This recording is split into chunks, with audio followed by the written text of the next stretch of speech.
There are weeks with the text where I look at it and go, I could literally go about 1,000,000 different ways with this one text. Today we have that with today's gospel. There's a bunch of different ways we can go with this, and we hit about a half dozen of them. Not that many.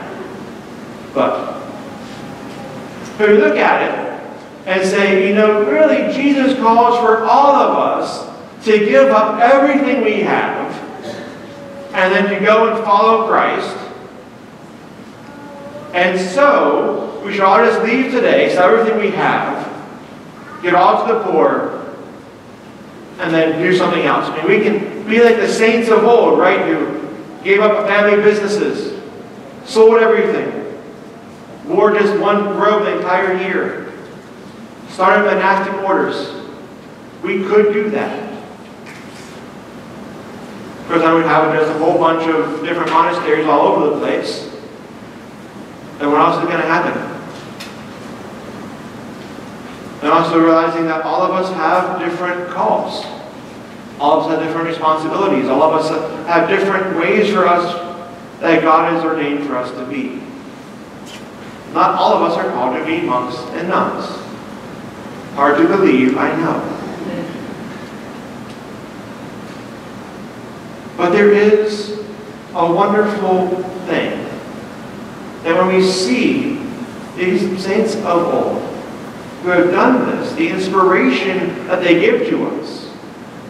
So for some, yes, that was indeed the calling. And for some still today it is the calling. And so, that's good. But it doesn't mean we all have to give up everything we have. Well, then we can go on and say, well, maybe it's that Jesus, I lose my train of thought right now. Okay, I'm back. It is that the man was asking the wrong question. He wanted to know, what is it that I have to do to get eternal life? What are the steps that I have to take? What are the things that I have to perfect? What are the things that I have to do to make sure that I deserve it, that I earn it, that I pull myself up on my bootstraps, and I am set? And Jesus gives him a job that he just can't quite do. And he walks away sad. It's a shame that Christ says to him, or it says that Christ loves this man. He sees him and he loves him with all of his heart. And his heart is breaking, I am sure, when the man walks away. And the disciples are confused. And they wonder, how could it possibly be? Because the question should not be, what is it that I have to do to earn this? Because the answer will always be one more thing than you can possibly do. And none of us can truly earn eternal life. None of us can earn the love of God. None of us can earn really much of anything. All of us are sinful beings. So the question maybe should be, why does God love me this much? Why does God grant me eternal life? And how can I live that out? How can I share the joy that this has given me with the people around me? How can I share this life with others? We seem to get stuck in this mindset of we have to earn things. Even with our Lutheran heritage being bound up in this inability to earn anything. We also are bound up in our American heritage that says you have to earn everything. I have to do this in order to get that. I have to be worthy enough. I have to be good enough. I have to be smart enough. And God says, no. I love you for who you are. Now, of course, the danger in this is that we can just keep on going down this road to the point of saying, nothing I do ever really matters. And so nothing really matters. I can do whatever I want, and God will forgive me and love me. So therefore, let's have some fun. Not exactly healthy either, though, right? But sure, it is all about God, what God does for us. We also have to have that point of understanding how we are to react. Another part of me wants to go on and on about the old SNL skit with Phil Hartman, where he's a very, very rich man who takes the passing of the camel through the eye of the needle very, very literally.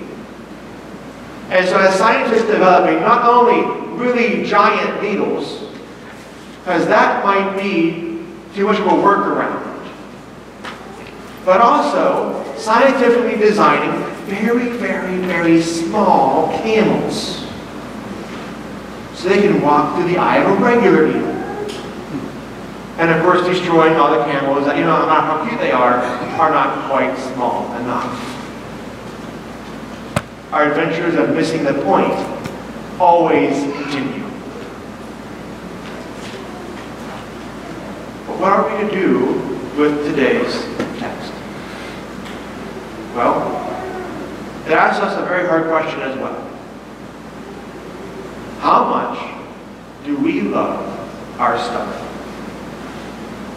How much do we love having all the stuff we've accumulated over the years? How attached are we to having things? How attached are we to getting more? How much of our lives are dictated by what we have already? I know for myself, I'm not quite a hoarder. I'm not there yet. I've been working on my hoarder-ish tendencies. And I no longer have the stacks upon stacks of magazines I had from my youth.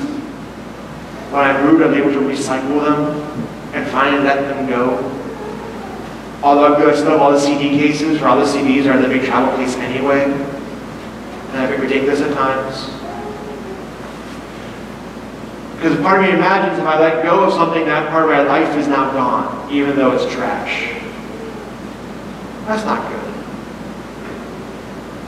Or I feel sorry for the CD case because it now went to the trash heap. Not good either. But we have to hold on to our things. And some of you know I have a board game collection that's 100 games deep. That aren't all Monopoly and Scrabble. But we have to have our hobbies and our collections. And it's good to have hobbies and collections, right? Because then we have things to do with our time. But the question always becomes, what is first and foremost in our lives? Is it again first and foremost in our minds, in our lives, the stuff that we have? The house that we have? The food that we eat? Is it trying to get more and more and more? Or is it something deeper? I used to always say, if you tell what someone cares about by looking at the back of your checkbook, for those of us who still use checks, or as you go online and check your bank account. Because the things that we spend money on are obviously the things that we care about, right? But yet I find that's not entirely true. But we get a lot of things we have to pay bills on that maybe we don't really want to pay that bill, but we have to do it.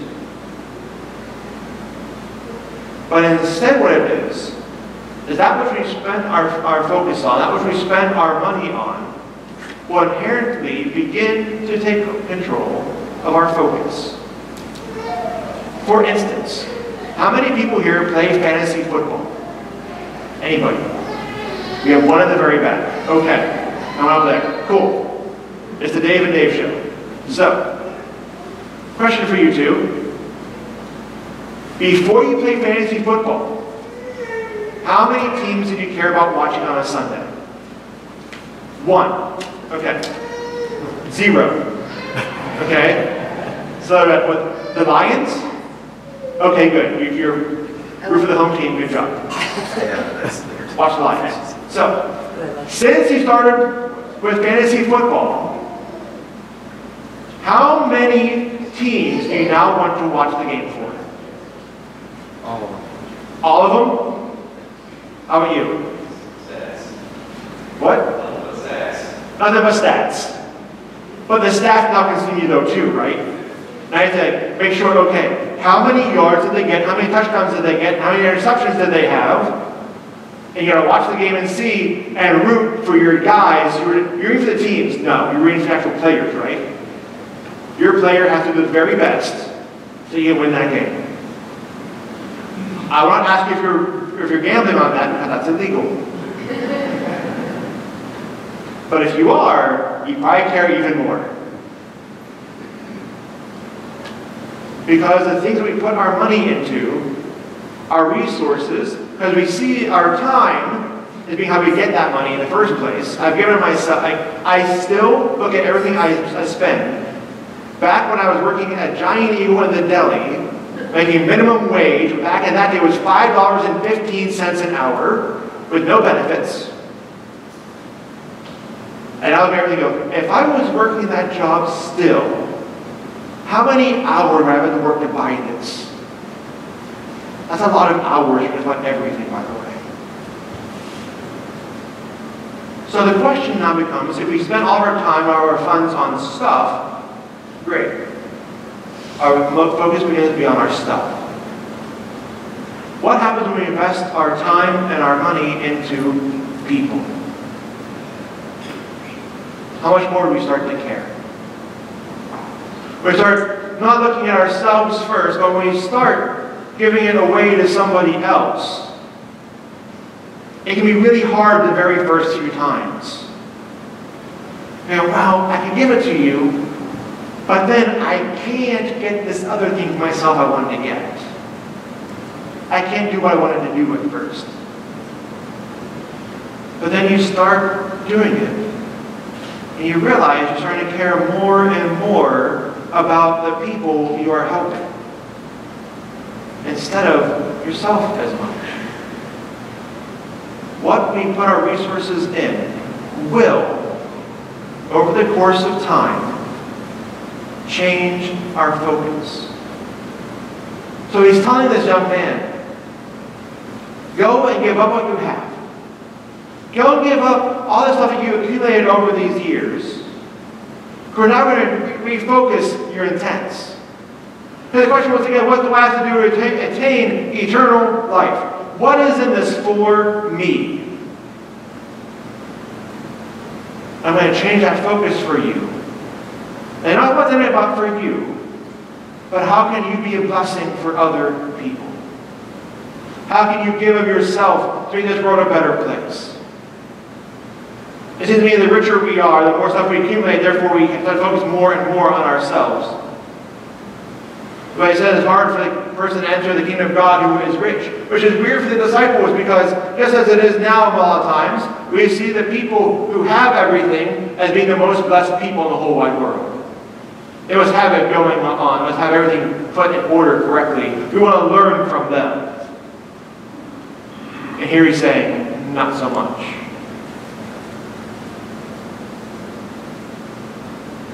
We exist not for ourselves.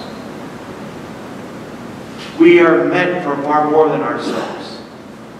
We are meant to be a blessing for others.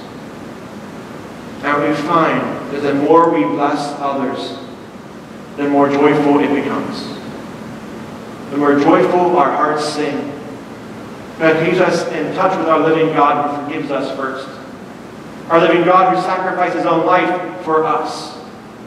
Our living God who reaches down and says, I will give you everything so you may have eternal life.